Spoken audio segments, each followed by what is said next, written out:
Exercise 3.2 question number 16 दिया हुआ है, if a matrix A equals to 1 0 2 0 2 1 2 0 3 then prove that A cube minus 6A square plus 7A plus 2I equals to 0।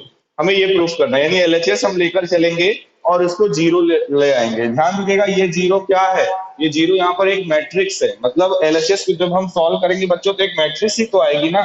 आपको मैंने बताया matrix की कोई वैल्यू तो होती नहीं है, तो वो जीरो कोई वैल्यू नहीं है। ये जीरो यहाँ पर क्या रिप्रेजेंट कर रहा है, नल मैट्रिक्स या जीरो मैट्रिक्स, जिसको कि हम लोग जीरो से डिनोट करते हैं। बताया था मैंने ना,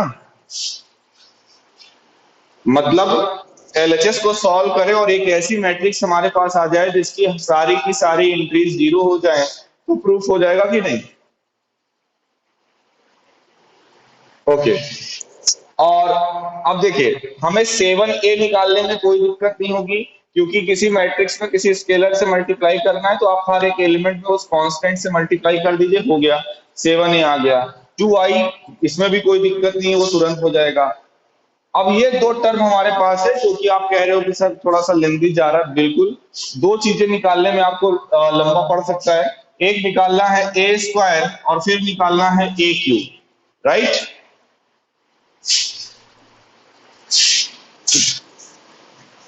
तो चलिए पहले हम A स्क्वायर निकालते हैं।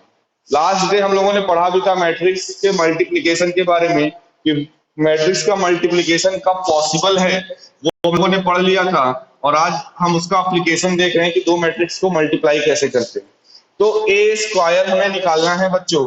A स्क्वायर का मतलब आप सभी लोगों को पता होगा, A इंटू A होता है, यानी कि 1 0 2 0 2 1 2 0 3, और इसमें मल्टीप्लाई करेंगे 1 0 2 0 2 1 2 0 3, इसी का मल्टीप्लाई करेंगे। अब मल्टीप्लाई कैसे किया जाता है, मल्टीप्लाई करने का रूल क्या है, आप पहले मैट्रिक्स के रो को उठाइए, जैसे यहां पर हम फर्स्ट रो को उठा रहे हैं, इस रो को उठाकर इसको उठाकर कॉलम वाइज 1 0 2 को पहले कॉलम में मल्टीप्लाई करिए, फिर दूसरे कॉलम में मल्टीप्लाई करिए, फिर तीसरे कॉलम में टर्म वाइज, मतलब जैसे अगर 1 0 2 को हम यहाँ पर कॉलम के ऊपर रख रहे हैं, ध्यान से सुनिएगा, उठाइए हॉरिजेंटली और रख दीजिए वर्टिकली, तो 1 के ऊपर 1 आएगा, 0 के ऊपर 0 आएगा, 2 के ऊपर 2 आएगा। ये जो करस्पॉन्डिंग एलिमेंट्स आए इन्हीं का आपस में मल्टीप्लाई करके एडिशन करेंगे बच्चों। तो पहला जो टर्म है वो क्या आएगा, 1 इंटू 1, देखिए क्या 1 इंटू 1 प्लस 0 इंटू 0 यानी कि 0 प्लस 2 इंटू 2 यानी कि 4, ये टोटली हो जाएगा 4 प्लस 1 यानी कि 5। तो जो पहला एंट्री है वो 5 आएगा कि नहीं,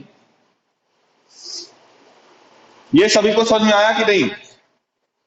हो सकता है कुछ लोग मल्टीप्लिकेशन पहली बार देख रहे हो, तो अगर डाउट हो तो बिल्कुल आप बच्चों क्लियर कर लो। पहली मैट्रिक्स की रो को उठाते हैं, पहली मैट्रिक्स की रो को उठाते हैं और फिर पहले कॉलम में रखेंगे, फिर बाद में दूसरे में, फिर बाद में तीसरे में। जब पहले कॉलम में रखेंगे तो जो करस्पॉन्डिंग टर्म यानी जिसके ऊपर जो नंबर आएगा उसको मल्टीप्लाई करके बाकी के साथ ऐड करेंगे, वही हमने यहाँ पर किया तो 5 आया। अब 1 0 2 का जब सेकेंड कॉलम के ऊपर रखेंगे दूसरी मैट्रिक्स में तो बच्चों क्या आएगा बताइए, अगर पहला वाला समझ आया तो बताइए यहाँ पर दूसरा एलिमेंट क्या लिखेंगे। यस, 0 लिखेंगे, क्यों, क्योंकि 1 आएगा 0 के साथ, तो 1 इंटू 0 0 हो गया, 0 इंटू 2 0 हो गया, और 2 इंटू 0 ये भी 0 हो गया, तो कुल मिला के जो सेकेंड एलिमेंट है वो 0 आएगा। अब इसको थर्ड कॉलम में मल्टीप्लाई करिए और जल्दी से बताइए क्या आएगा, जल्दी। 8, वेरी गुड, 206। और जो जिन्होंने बोला 206 बच्चों को ऐड भी करना रहता है, जब आप 206 को ऐड करोगे तो 8 हो जाएगा। अब आइए फटाक से आइए, तुरंत सेकंड रो को उठाइए 0 2 1 को, और फिर से वही काम करिए, फर्स्ट कॉलम में जब रखेंगे तो 0 इंटू 1 ये 0 हो जाएगा, 2 इंटू 0 ये भी खत्म, केवल बचेगा केवल 2 बचेगा। फिर सेकंड कॉलम में रखेंगे, ये 0 हो गया, 2 2 जा 4 और ये 0 हो गया, यहाँ पर 4 आएगा। ये हो जाएगा 0, ये हो जाएगा 2, ये हो जाएगा 3 और 2 + 3 हो जाएगा 5। थर्ड रो को उठाते हैं तो ये हो जाएगा 2 1 जा 2, ये तो 0 हो गया, और ये हो जाएगा 3 2 जा 6, 6 + 2 ये हो जाएगा 8। इसी तरह से सेकंड कॉलम में रखिए तो ये 0 हो गया, ये 0 हो गया, ये 0 हो गया, टोटली ये 0 हो जाएगा। थर्ड कॉलम में रखिए तो 2 2 जा 4, सेकंड वाला 0, थर्ड वाला 9, 9 + 4 हो जाएगा 13। तो ये बच्चों आ गया ए स्क्वायर। क्लियर है? क्यों हर्षित, कोई दिक्कत? अच्छा, अब ए स्क्वायर आ चुका है। अब हमें एक और मैट्रिक्स चाहिए, ए क्यूब। क्या चाहिए? ए क्यूब। ए क्यूब चाहिए। ए क्यूब को हम ए स्क्वायर इंटू ए ऐसा लिख सकते हैं क्या बच्चों? और ए स्क्वायर है हमारे पास 5 0 8 2 4 5 8 0 13। और मैट्रिक्स ए क्या थी, कोई बोलो, मैंने रफ कर दिया है जल्दी से। 1 0 2 0 2 1 2 0 3। चलिए बच्चों जल्दी से इसका भी मल्टीप्लाई कर देते हैं तो ए क्यूब भी आ जाएगा। अब देखिए 5 0 8 पहली रो है, इसको उठाएंगे पहले कॉलम में रखेंगे तो ये हो जाएगा 5 1 जा 5, 0 वाला खत्म, 8 2 जा 16, 16 + 5 यानी कि 21। सेकंड कॉलम में रखिए, ये 0 हो गया, ये 0 हो गया, ये 0 हो गया, ये आया 0। थर्ड कॉलम में रखिए 5 2 जा 10, सेकंड वाला 0, थर्ड वाला 8 3 जा 24, और 24 + 10 कितना हो जाएगा? 34। सेकेंड रो को उठाते हैं, सेकेंड रो का एलिमेंट है 2 4 5। 2 4 5 को जब फर्स्ट कॉलम में रखेंगे तो ये हो जाएगा 2 1 जा 2, सेकेंड वाला 0, और थर्ड वाला हो जाएगा 10, तो 10 + 2 यानी कि 12। इसको आप सेकेंड कॉलम में रखेंगे, ये हो जाएगा 2 0 0, ये हो जाएगा 4 2 जा 8 8 8 ही आएगा ना बच्चों? हाँ, लास्ट वाले पे रखिए तो 4 + 4 8, और 8 + 15 यानी कि 23 है ना। 2 2 जा 4, 4 4 8, और 8 और 15 23। अब थर्ड रो को उठाते हैं, 8 1 जा 8 0, 13 2 जा 26 + 8 यानी कि 34। और फिर इसमें रखेंगे तो 0 आ जाएगा सेकंड वाले में। थर्ड कॉलम में रखेंगे तो 8 2 जा 16, 13 3 जा 39, 39 + 16 हो जाएगा 50। तो बच्चों ए क्यूब आ चुका है, ए स्क्वायर आ चुका है। अब हमारे को एलएचएस को लेके सॉल्व करने में कोई दिक्कत होनी नहीं चाहिए। तो चलिए अब एलएचएस लेके चलते हैं। जो क्वेश्चन था उसका एलएचएस लेके चलते हैं। देखिए आता क्या है एलएचएस। एलएचएस क्या था? ए क्यूब माइनस 6a², फिर आगे +7a +2i। चलिए ए क्यूब की वैल्यू ये है बच्चों, रख दीजिए इसको यहां पर, 21 0 34 12 8 23 12 8 23 34 0 55 माइनस 6a²। हम डायरेक्टली यहाँ पर ये a² आपको दिख रहा है, 6 से मल्टीप्लाई कर दे रहे हैं। जब 6 से मल्टीप्लाई करेंगे तो ये हो जाएगा 5 जा 30, इधर आ जाएगा 0, 6 8 जा 48, फिर इसमें करिए 6 2 जा 12, 6 4 जा 24, 5 जा 30। थर्ड रो में आइए, 8 6 जा 48,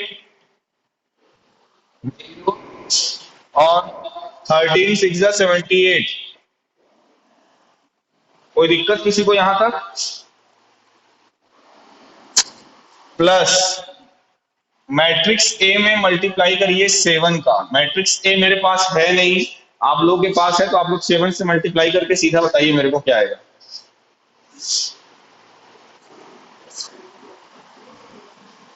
7 0 14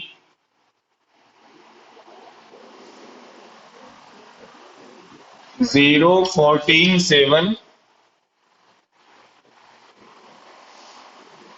14 0 21। सभी लोग एग्री करते हो, सही बोले हैं?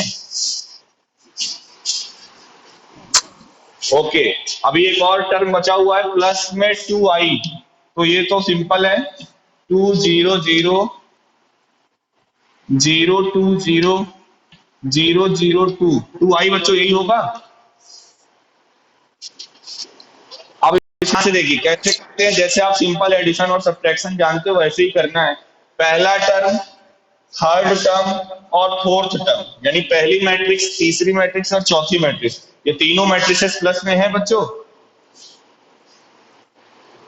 आप क्या, ये तीनों मैट्रिसेस प्लस में है ना? दूसरी वाली को छोड़ दो, अभी बस इस वाली मैट्रिक्स को छोड़ दो, बाकी सभी मैट्रिसेस प्लस में है कि नहीं? तो जरा प्लस वाली मैट्रिसेस को एक साथ करिए, मतलब एक बार प्लस करके लिखिए। तो देखिए यहाँ पर पहला एलिमेंट 21 है, यहाँ पे 7 है, 21 + 7 28, और यहाँ पर 2 है, तो पहला एलिमेंट 30 हो जाएगा कि नहीं? इसी तरह से यहाँ पे 0, ये 0, ये 0, सेकेंड एलिमेंट पहली रो का हो जाएगा 0।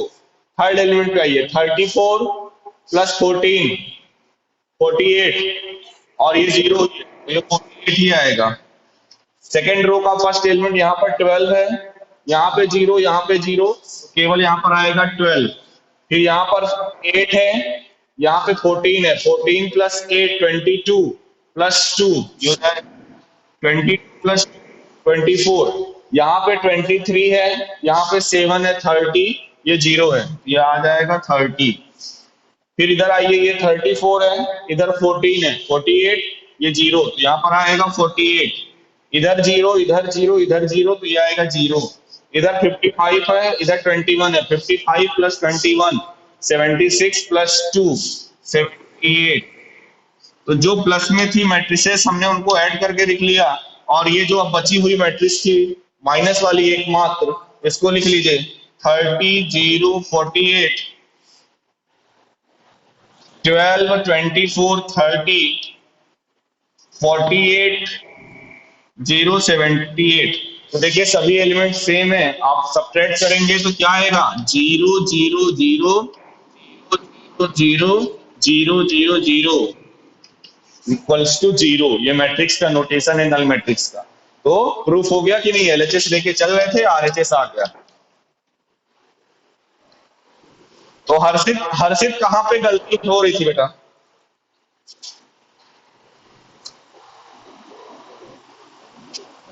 अच्छा, दोबारा चेक नहीं किए थे क्या?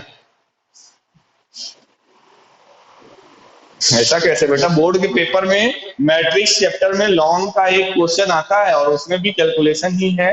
और मैं फिर से बोल दे रहा हूँ, जितना ही मैंने सब पहले भी कहा हुआ है, ये सबसे आसान चैप्टर है सभी के लिए।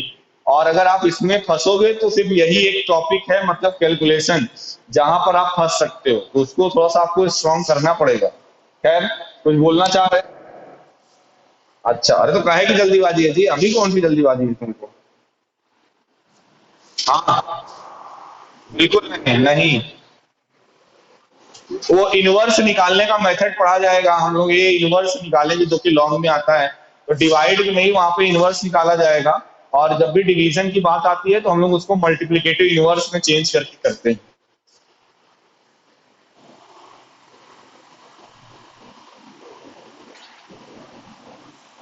हाँ, बिल्कुल बिल्कुल कर सकते थे, लेकिन जब वो प्रोसेस पॉसिबल हो तब ना। बच्चों, लास्ट ईयर पेपर मैं कॉपी चेक कर रहा था, केवी में मैं कॉपी चेक कर रहा था बोर्ड के एग्जाम की, 12th की। तो वहां पर पेपर में पेपर में तो ठीक लिखा हुआ था, लेकिन पेपर के साथ साथ टीचरों को सोल्यूशन सेट मिलता है जिससे वो देखकर कॉपी चेक करते हैं। तो उसमें सोल्यूशन में मैट्रिक्स का ही एक क्वेश्चन, ये तो इसको रफ करते हैं।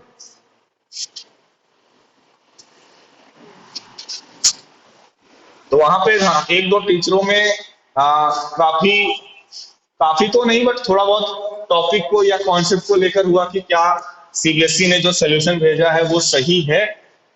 उसमें लिखा हुआ था बच्चों 6a+2।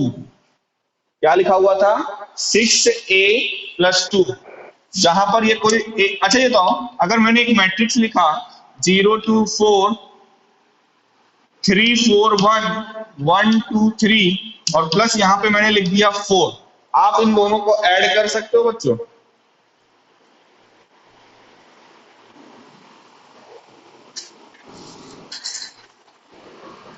नहीं कर सकते। कैसे? अच्छा बताओ हर्षित हर्षित को ऐड करने दो, आप लोग शांत हो, हर्षित ऐड करेगा।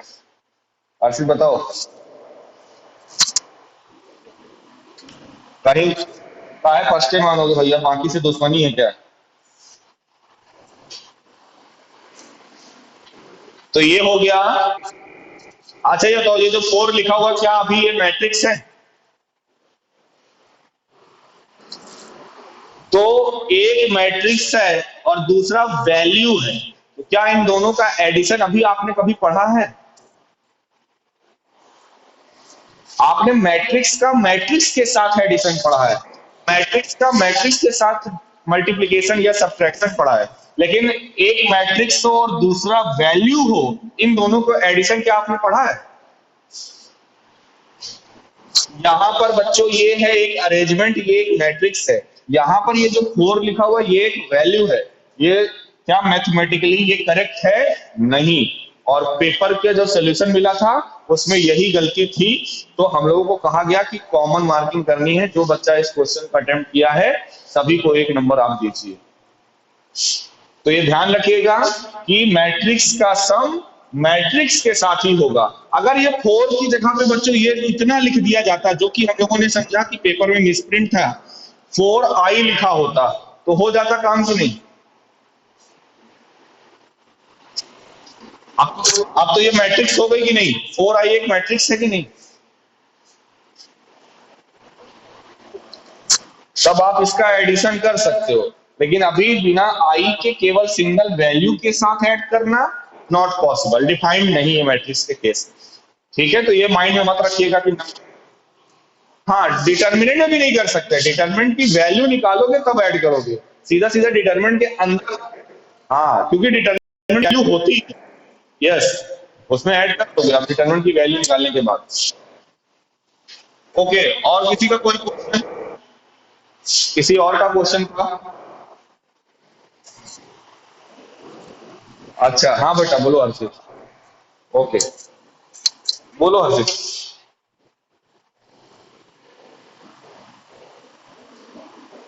बोलो, मेरे पास बुक नहीं है बेटा, क्वेश्चन बोलना पड़ेगा आपको। एफ ऑफ एक्स, हाँ हाँ, cos x minus sine x. अच्छा अच्छा अच्छा, आगे cos x minus sine x 0, sine x cos x 0। अब यही चीज एफ ऑफ वाई होगा।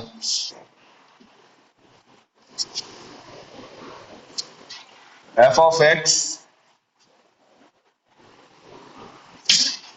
Equals to f of x plus Y.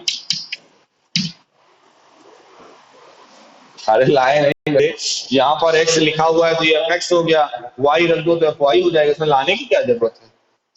चलो देखो तो बताते हैं इसको, ध्यान देना, मैं ये प्रूफ करना है क्या। तो एफ ऑफ एक्स देखो ये है ना, आप पूछ रहे हो सर एफ ऑफ वाई कहां से लाएं, तो एफ ऑफ वाई क्या हो जाएगा, जहां जहां पे एक्स है मैट्रिक्स में वहां वहां पे क्या लिख दो, वाई लिख दो। तो एफ ऑफ वाई हो गया, एलएचएस ले लो, एलएचएस लोगे तो ये दो मैट्रिक्स आपके पास आ चुकी हैं, एफ ऑफ एक्स और एफ ऑफ वाई हैं। जब आप इनको मल्टीप्लाई करोगे तो अंदर इस तरह के टर्म मिलेंगे, जैसे ये बन जाएगा cos x प्लस वाई, मतलब cos x cos y minus sin x sin y। तो आरएचएस क्या लिखा हुआ है, f of x plus y, यानी एक्स की जगह पे क्या रखना है, एक्स प्लस वाई। जहां जहां पे एक्स है वहां पे एक्स प्लस वाई रख दो। तो ये एलएचएस को जब मल्टीप्लाई करोगे तो यही आएगा जो आरएचएस में एक्स प्लस वाई रखने पर आएगा। करें, हो जाएगा, हो हो जाएगा, नहीं करें। ओके, अच्छी बात है, वेरी गुड। अब मैं चाहता हूं कि आप लोग एक क्वेश्चन का आंसर दो मेरे। आप लोग अगर सेकंड एक्सरसाइज पे चल रहे हो तो मुझे उम्मीद है फर्स्ट एक्सरसाइज आप लोगों ने किया भी होगा। बच्चों, एक 3x3 की मैट्रिक्स है, 3x3 की एक मैट्रिक्स है, और इंट्रीज की शर्त है या तो जीरो रहेगा इसमें, प्रत्येक इंट्री या तो जीरो होगी या तो वन। तो how many matrices are possible of order 3x3? आपके ये लास्ट क्वेश्चन होगा पहली एक्सरसाइज के एमसीक्यू का, right?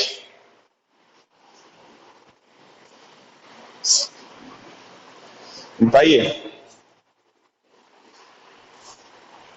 How many matrices are possible with order 3x3 in which whose entries are 0 or 1?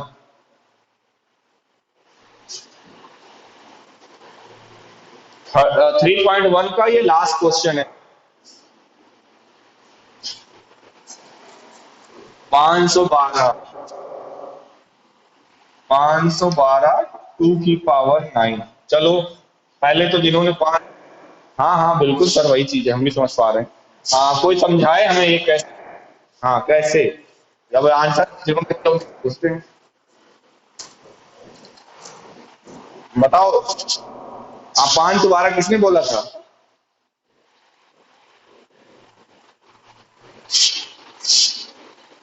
बोलो। अभी ये कौन है 512 2 to the power 9 कर रहा था?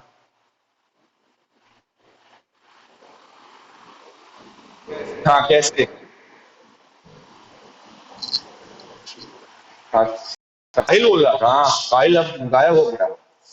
तो मेंदन तुम ही बता दो यार। चलो चाह, कोई बात नहीं, आता नहीं बेटा तो सीखो ना उसको। हाँ, अभी 2 to the power 9 जिसने बोला वो समझा रहे थे, बिल्कुल सही समझा रहे थे। बोलो बेटा फिर से। दो पॉसिबिलिटी। हाँ हाँ हाँ हाँ बिल्कुल, एकदम एकदम वेरी गुड बेटा, एकदम सही बोला आपने, मुझे कुछ एक्स्ट्रा बोलने की जरूरत नहीं है। लास्ट ईयर बच्चों हम लोगों ने चैप्टर पढ़ा हुआ है परमुटेशन एंड कॉम्बिनेशन, और जब परमुटेशन हमने पढ़ाया था तो वहां पे आपने पढ़ाया था फंडामेंटल प्रिंसिपल ऑफ काउंटिंग। पहली थ्योरम थी, मैंने समझाया था फंडामेंटल प्रिंसिपल ऑफ काउंटिंग। यहाँ पर बच्चों आप देखिए 3x3 की मैट्रिक्स है, तो टोटल आपके पास प्लेसेस कितने, 9 प्लेसेस हैं क्या? और बोला क्या जा रहा है, एंट्री या तो जीरो होगी या तो वन होगी। तो केवल पहले पहले प्लेस पर आइए। तो पहले प्लेस पे या तो जीरो लिख सकते हो या तो वन लिख सकते हो, यही दो पॉसिबिलिटी है कि नहीं? तो इस तरह से जो आपने एक फॉर्मूला पढ़ा होगा m⁴n का, वहां पे परमुटेशन में कि जितने ऑब्जेक्ट हैं उसको ऊपर रखते हैं और उसको नीचे रखते हैं, और जितनी बार रिपीटेशन होना होता है उसको ऊपर। तो यहाँ पर देखिए 9 प्लेसेस हैं, तो और हमारे पास हर एक प्लेस पे किसको रखना है, या तो जीरो को या तो वन। तो पॉसिबिलिटी है 2 की और प्लेसेस है 9। तो टोटल नंबर ऑफ वेज कितना हो जाएगा इसको जीरो और वन को रखने का? 2 to the power 9, और 2 to the power 9 का ही मतलब होता है 512। ये परमुटेशन से आया है। क्लियर है सभी को? ओके, चलिए अब आ जाइए आप सेकेंड एक्सरसाइज के लास्ट के दो क्वेश्चन। एमसीक्यू ही है, वो भी मुझे बहुत पसंद है। तो सेकेंड एक्सरसाइज में जो लास्ट का क्वेश्चन है, सेकेंड लास्ट क्वेश्चन, कोई बताएगा क्या है?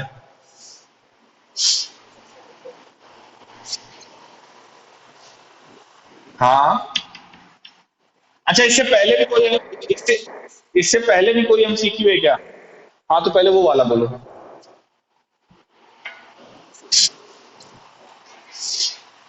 The restriction on N,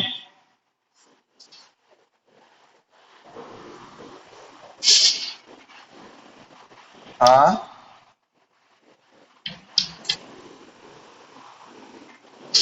P y plus डब्ल्यू वाई विल, ऑप्शंस बोलो।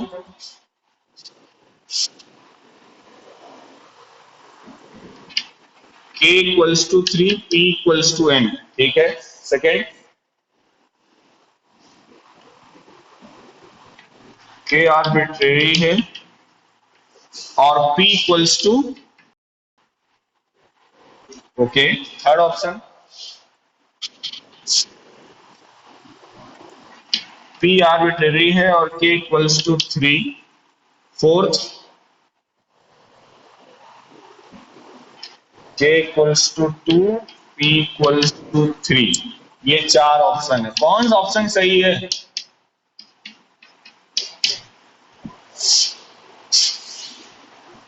क्वेश्चन कितने लोग को समझ में आया?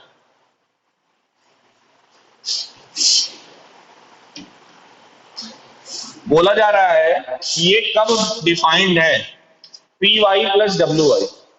ये दो, ये सब पी डब्ल्यू वाई ये सब मैट्रिसेस हैं, और बोला जा रहा है पी वाई प्लस डब्ल्यू वाई अगर वेल डिफाइंड है, यानी ये पॉसिबल है, तो बताइए चारों में से कौन सा ऑप्शन सही होगा? बताइए।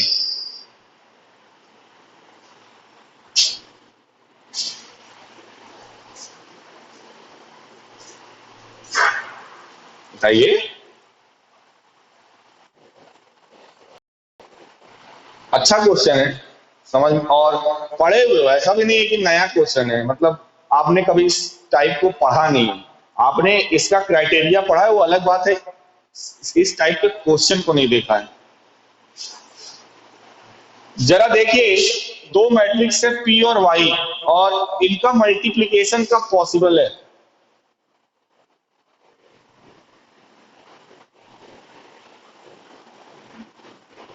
बोलो।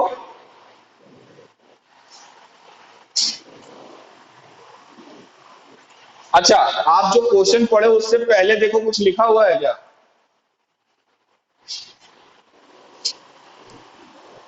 उससे पहले और कुछ लिखा हुआ है?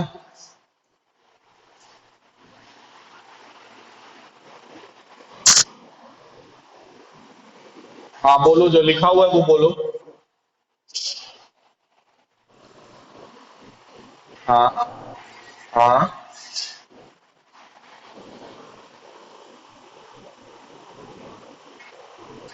एक सेकेंड, एक सेकेंड, आप रेस्पेक्टिवली ध्यान देना, हमारे पास एक्स नहीं है, वाई है। तो वाई, क्या ऑर्डर बोला जा रहा है? एक्स वाई, फिर से बोलो। पहले एक्स है, फिर क्या है? X y, x y z डब्ल्यू। हाँ, अब ऑर्डर बोलो। 2 cross n, 3 cross k, 2 cross p, n cross 3, p cross k, यही है। अब देखिए, पहली मैट्रिक्स में पहला जो टर्म है वो है पी वाई। पहली मैट्रिक्स से पी, और पी का ऑर्डर कितना है जो क्वेश्चन में गिवन है? पी क्रॉस के। और वाई का ऑर्डर कितना है? 3 क्रॉस के। और लास्ट लेक्चर में मैंने बताया था दो मैट्रिक्स का मल्टीप्लीकेशन कब पॉसिबल है, बताया था।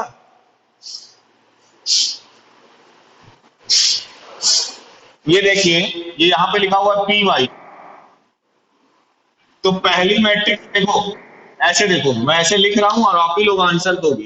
पहली मैट्रिक्स है पी, दूसरी मैट्रिक्स है वाई, और हमें पी का ऑर्डर हमें दिया हुआ है पी क्रॉस के है। मैट्रिक्स पी का ऑर्डर है पी क्रॉस के, मैट्रिक्स वाई का ऑर्डर है 3 क्रॉस के। तो चलो बताओ हर्षित, ये दो मैट्रिक्स आपके सामने लिखी हुई है पी और वाई, पी का ऑर्डर है पी क्रॉस के और वाई का ऑर्डर है 3 क्रॉस के। दो मैट्रिक्स का मल्टीप्लीकेशन, क्योंकि यहाँ पर ये दोनों मल्टीप्लाई हो रही है, तो ये पॉसिबल कब है? जब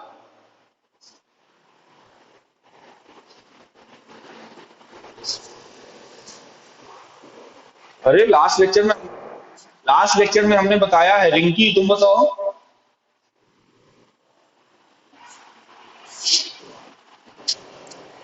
यस, के इक्वल्स टू 3 हो जाएगा। हमने ये बताया था पहली मैट्रिक्स का कॉलम और रो। तो यहाँ पर देखो पहली मैट्रिक्स का कॉलम है के और दूसरी मैट्रिक्स का रो है 3। तो यहाँ से ये क्लियर हो गया कि के की वैल्यू किसके इक्वल होगी, 3 के इक्वल होगी। अब चारों आंसर तो आपका यहीं से चलो आ जाएगा कि चारों ऑप्शन में के की वैल्यू 3 कहाँ पर है, पहले वाले ऑप्शन में। इसलिए पहला ऑप्शन सही हो जाएगा। लेकिन अगर और हमको आगे देखना होगा, अच्छा तो ये जो पी वाई जब मल्टीप्लाई कर लेंगे, तो रिंकी ये बताओ बेटा, जब पी वाई को आप मल्टीप्लाई कर लोगे तो इसका ऑर्डर क्या आएगा, मैट्रिक्स पी वाई का?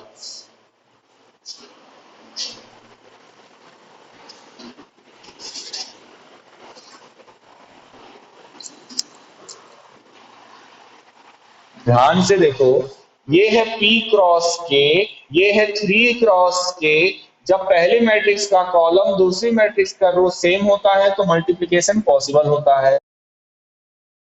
आज जो मैट्रिक्स मिलती है उसका ऑर्डर क्या होता है? ये तो बचा हुआ, इधर से क्या बचा, P बचा, और इधर से लास्ट में क्या बचा, K बचा। इस Py का, एक सेकंड बच्चों, इस Py का ऑर्डर क्या हो जाएगा? इस Py का बच्चों ऑर्डर हो जाएगा P क्रॉस के। P क्रॉस के, या K की वैल्यू 3 आ चुकी है तो आप क्या लिख सकते हो, P क्रॉस 3। नहीं समझ आया? जो बचा हुआ देखो, रो पहली मैट्रिक्स का कॉलम और दूसरी मैट्रिक्स का रो इक्वल होना चाहिए, ये तो क्लियर है।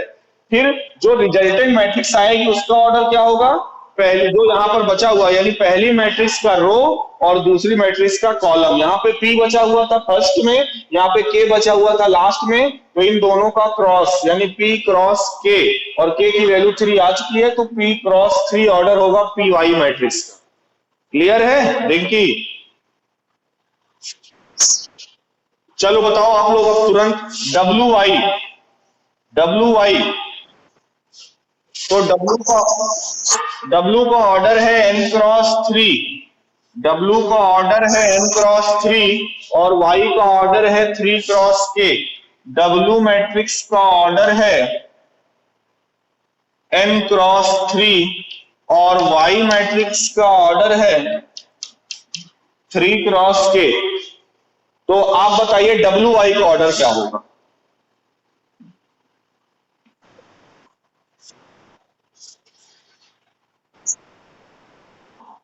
हाँ जी, यस, क्या होगा, एन क्रॉस के, और के की वैल्यू 3 हमें पता है तो एन क्रॉस 3। अच्छा, अब ये बताइए p y, matrix p y का ऑर्डर है पी क्रॉस 3, ये मैट्रिक्स पी वाई है। मैट्रिक्स पी वाई का ऑर्डर है पी क्रॉस 3, मैट्रिक्स डब्ल्यू वाई का ऑर्डर है एन क्रॉस 3। दो मैट्रिक्स को कब हम ऐड कर सकते हैं, कोई बताएगा?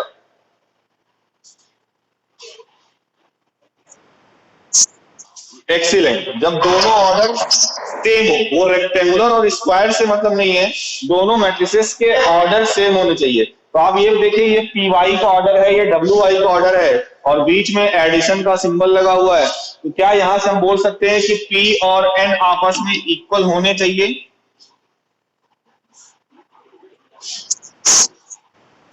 तो देखिए पहला ऑप्शन यही था, p equals to n and k equals to 3। आया समझ में? बच्चों तरीके से, इसी तरीके से सेकंड वाला भी आप लोग करिएगा उसको, ठीक है?